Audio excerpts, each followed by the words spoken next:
Welcome back to Post Perspective at SMPTE 2018. I'm Debra Kaufman, your host, and I have a very special panel with me right now. Directly to my left, Matthew Goldman, who is the president of SMPTE and the former executive vice president some years back. Next to him, Pat Griffis, who is the current executive vice president and the president-elect. And next to him, Hans Hoffmann, who is the executive vice president-elect. That is a mouthful, gentlemen. It's a tongue twister. It is. So we were talking just before we went live about the very interesting and unusual kind of institutional memory and how SMPTE preserves that in this particular election. Can you explain that? Sure. So a lot of people don't realize this, but in order to, as you said, preserve institutional memory and really make sure that we have top leadership as board officers, we actually, when you run for president of the society, you're really running for executive vice president. That's the one where there's really, there can be a lot of competition for that position. If you do a really good job as executive vice president, that has set you up to be the only name on the ballot for president. And there's a reason for that. It's so that you actually have 2 years as executive vice president, 2 years as president, and then of course, when you finish your president's term, you become the past president, which is also remains as a board officer. And that's 6 years of experience, and by doing that every 2 years, you basically are setting out an overlapping strategy for over a period of time. We have 3 different experienced people on the board that's continuously evolving over time. So I take it then when you run for executive vice president, you realize that you're signing up for 6 years. Is that true, Hans and Pat? Yes, sure.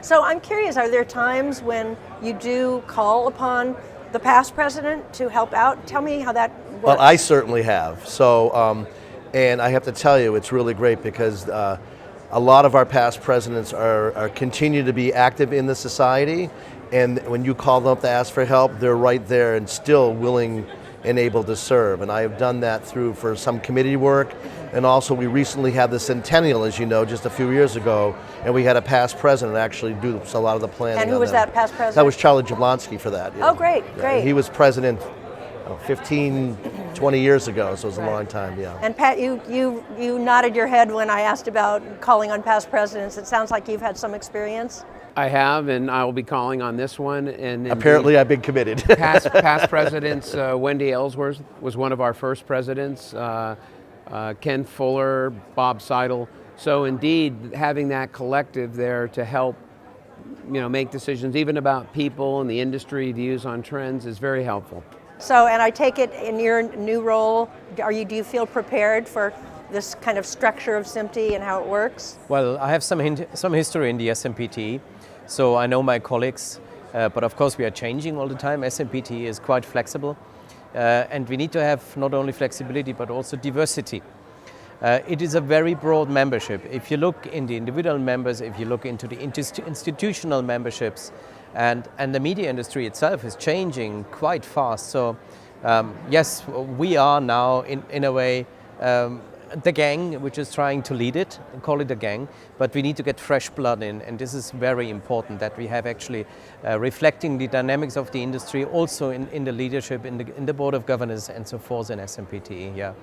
So for the time being, I feel prepared, but of course we all need to work together. Since you will eventually be the outgoing president, and that starts January? Yeah, January 1 I become the past president. Again, it's still a board position as part of that continuation of knowledge, but then it flows right through, and Pat will be jumping in as the new president on January 1. So looking back in your 2-year term, or you could call it a sentence, let's call it a term. Some days it feels like one or the other, yes. As president, what was your vision going in? What were your goals, and did you achieve them? Right. So one thing that that happens when you're executive vice president, you're actually chair of the long range planning committee.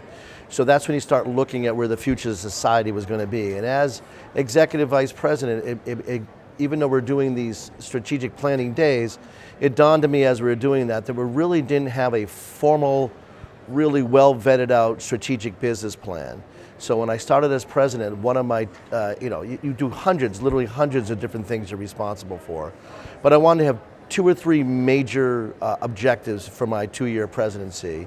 And the top of that list was that we would formally go through, and I had Pat as my executive vice president, because at the time, therefore he's chairing the Long Range Planning Committee, but I really wanted to drive and really champion us really formulating a defined SMPTE mission statement, a vision, and really come out with what are our strategies that we want to do, identify them, and write them down and really create a 3-year strategic business plan, and then have the staff execute on that.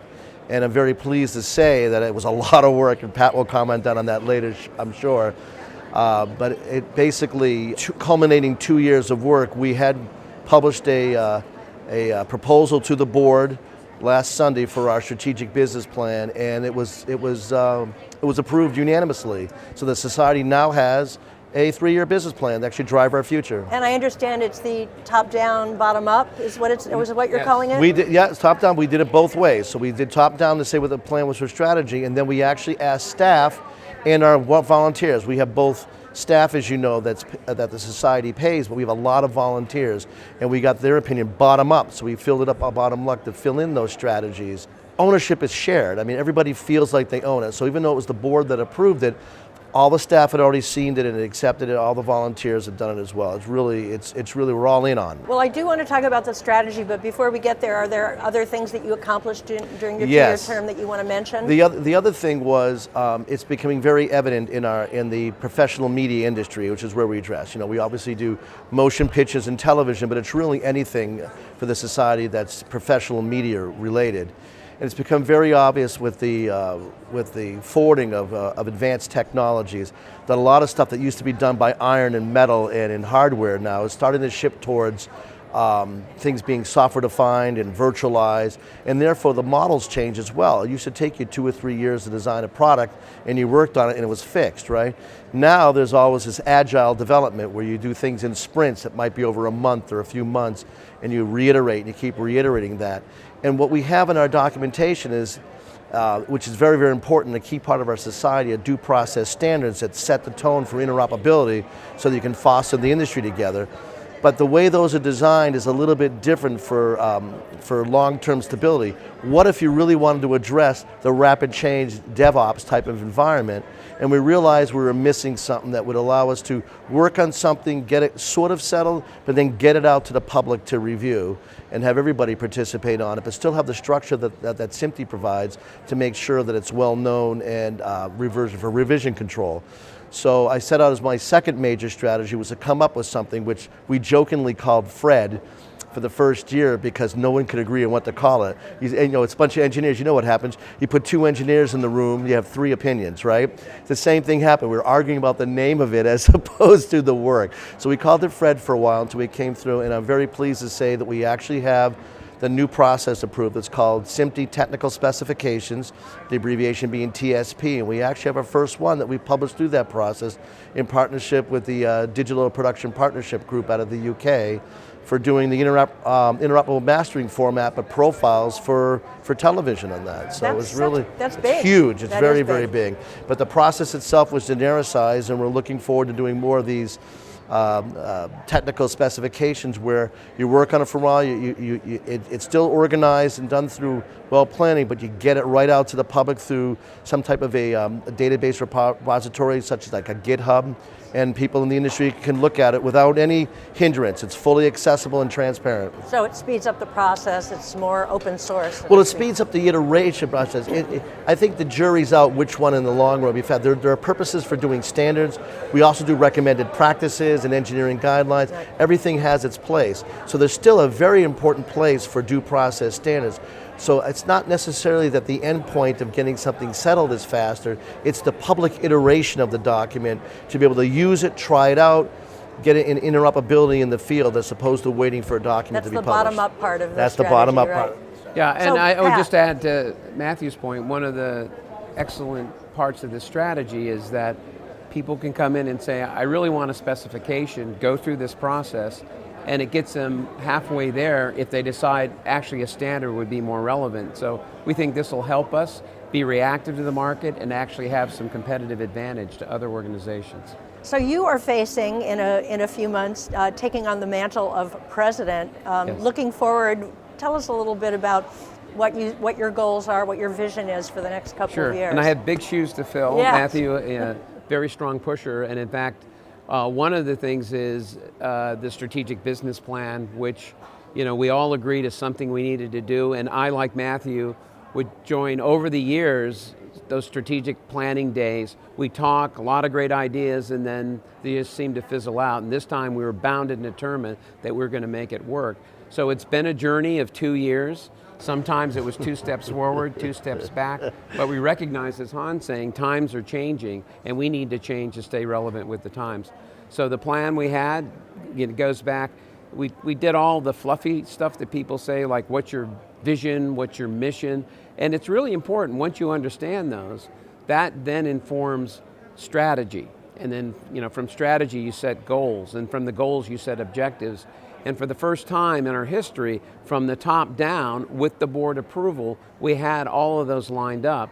And then the bottoms up was, we went and worked with staff, they looked at the goals, they bought into them, they cross-collaborated to say, yeah, I can do this, even though our plan is very ambitious. And so we now have buy-in from the staff, our leadership, and then put that all to a 3-year plan with specific financial goals and investments to support those goals. So you can now look at all the things we do, and it goes back all the way up to our strategy and indeed our mission. So I'm really, really excited. Matthew and I are really pleased, and it's going to be my privilege to execute in the next 3 years. In the next 3 years. Well, you'll be president for 2 of those years, right. Correct? So tell me a little bit about the plan and what we might expect to see happen in the next couple of years. Well, for me personally, one of the challenges I think SMPTE has, while we're a good, well-known organization and brand and a world-class standards organization, with the new generation, as Matthew was saying, IP folks and video engineers who are internet savvy but not necessarily standards aware, that one of our big challenges is creating greater awareness that, hey, if you care about the art and science of storytelling, this is the place you should come. We have the leading technologists who are driving the next wave of innovation, and we have the creatives that rely on that technology. If you want to know where it is, come to SMPTE. So one of my objectives as president is going to be to spread that awareness. We have a number of initiatives in our plan to do that. Better tools, better technology, better databases, creating a notion we call a knowledge network, which is more than just talking about standards, but actually building a worldwide community where we can share that information and show that we're relevant. It's number one. Number two is there's a next generation of leadership and technology in our industry. The good news is our industry and the things that we do isn't going away, it's just changing. And so reaching out to bring in that next wave of technologists and creatives into the SMPTE fold is one of my other objectives. That sounds very ambitious. I want to hear from Hans how the 2 of you plan to work together to make some of these initiatives really work in the next couple of years. Well, I think you have said it, we work together. That's the key word. I think we will constantly align ourselves about our ideas, what we have in order to implement what we have promised in the strategic business plan. That's the key thing, and we will not do too many things in parallel, because if we do too many things in parallel, then they're not going to happen. But we pick out the things where we can have low-hanging fruits, where we can generate an impact very soon, and then measure how good was the impact. Will everything work right from the beginning? I doubt, but we will learn and we will improve. That's normal. But I think it's really a partnership, how we get this thing and the ship going through rough waters, we have to say, because media is changing. What do you see as the biggest, what do you all three see as the biggest challenges moving forward with this strategic plan? Well, execution and meeting the targets, they are ambitious, but we have a pretty strong commitment from staff. Yeah. The financial model, being fiscally responsible, is important, and in order to be able to invest into things. But I think one of our biggest challenges is the point I made. The marketing efforts are going to be to create greater awareness for what SMPTE is, what it does, what we stand for. For example, one of our 5 strategic goals I call more to the core. We have an educational process. We create standards that are defining the industry, yet there's not a great awareness about what they are outside of our core. For example, if you go and try to Google SMPTE standards, they're hard to find. The next generation of engineers often say, if I can't Google it, I don't use it. So one of our marketing outreaches is to say, hey, we're here, we're actually defining the next stage of imaging technology and audio and so forth. Come and check it out. So we've got some sort of more innovative marketing approaches to create that awareness. The foundation of SMPTE is based on 3 pillars. We have membership, education, and standards. And what we're finding with the strategic business plan, and Pat had mentioned this before, is we actually have very set objectives that cross all 3 of those and have them all work together. For instance, towards that base, we have these great standards and specifications we have. How do we get that message out there? We pride ourselves in our education, and a lot of our educational courses are very well received, but we often don't toot our own horn, so to speak, about our new standards. So by having this knowledge network that Pat was just mentioned there, we're going to tie in. We have a new standard. Now what are we going to build on education around those and basically advertise, marketing that to get it out? And then who's the audience? Well, of course, it's our membership. So we tie all these things together. Membership to be, and that's one of the things we want to do is by this new knowledge network and sharing, we want to be the preeminent place that you go to find information about professional media. And so we have the standards, we have the education to train you about that, we have the members, and of course we're hoping that's going to grow membership and relevance in doing that. And that's really the whole purpose behind the knowledge network. But another key factor to have the 3, because as Pat had mentioned, knowledge network is one of the 5 points. One of the key factors is it's also to avoid distraction. We often, all of us have great ideas and we think them every month, hey, why don't we do this? Why don't we do that? And you know what? We will do that because Hans is, in February, at our February board meeting, is going to be running a strategy day that's actually going to take what's our Vision 2020 plan. It's going to actually roll it out 1 year, Vision 2021. That's where those ideas come in play. But instead of having interruptions all the way during the year, we're going to execute on our current plan because we spent all this time on it. And that's when the strategic discussions happen next. Tell us a little bit about this. It sounds like an exciting event in February. Where is it going to be? Can we attend it? I mean, first of all, it is for the board, but we always have invited guests to it because I think one thing what we also learned in the past is that we need to stop talking always to ourselves. This is a very common phrase. And what my vision would be that I really would like, and this will be take place in February. The tech retreat, right? At the tech retreat. Perfect. So actually preceding yes. the tech retreat on the weekend usually, where we come together. Number 1, we need to work on the implementation of the strategic plan. That's clear. We are going to define a framework and in this framework we are going to develop actually our implementation strategy, that's clear. But I think I also would like to see external parties coming to our board meeting as guests. Maybe not all the time, but to inspire us, to let us know what is cooking outside our SMPTE community. One of the elements what we have in the strategic business plan is a reach out to communities where we have not communicated with. Maybe also to seek for new type of partnerships over the next couple of years. Because we cannot exist on our own. And we had yesterday a fantastic symposium, I believe. Symposium was about autonomous driving of vehicles and what will be the media experience in such an autonomous vehicle in the future.